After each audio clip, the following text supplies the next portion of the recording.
Let's jump ahead to the book of Judges. The Israelites have gone from the wilderness to the promised land. Despite their continual wandering further away from the presence and glory of God, God is faithful to his promises to bless them and keep them. If the Israelites thought that their lives would be fixed and perfect once they got to the promised land, they were wrong. Because temporary gods of things in this life never, ever bring the glory and perfection that we were made for.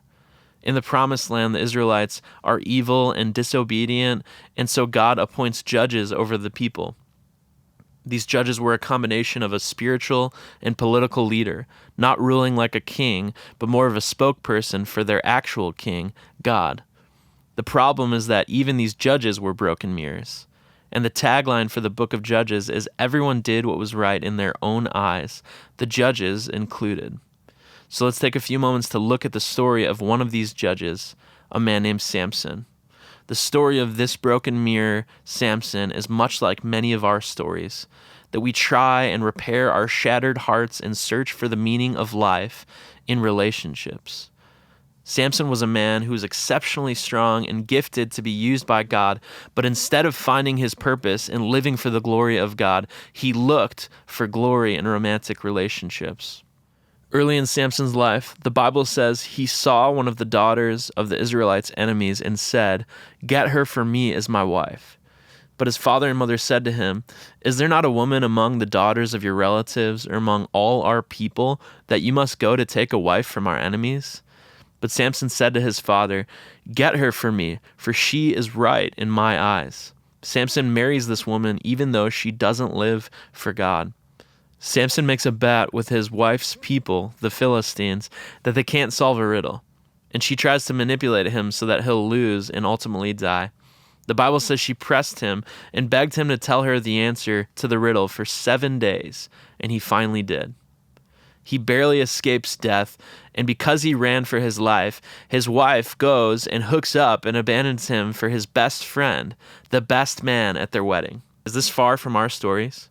Compromising what is right and what is godly, and whatever it takes to be in relationship with someone we really like, and bending over backwards even when it hurts us to make them happy, because we truly believe that someone can make us happy, that true love is what we were made for, that emotional, physical, sexual romance is the glory that we long for. The saddest thing is that Samson doesn't learn his lesson, but continues to look for meaning and purpose in another woman named Delilah. And she's even worse than his wife. Her people from another evil nation sent her to seduce Samson and see where his great strength lies, that they would overpower him and kill him. And she straight up says to him, "Samson, tell me where your strength lies, that you might be bound up and that we can kill you."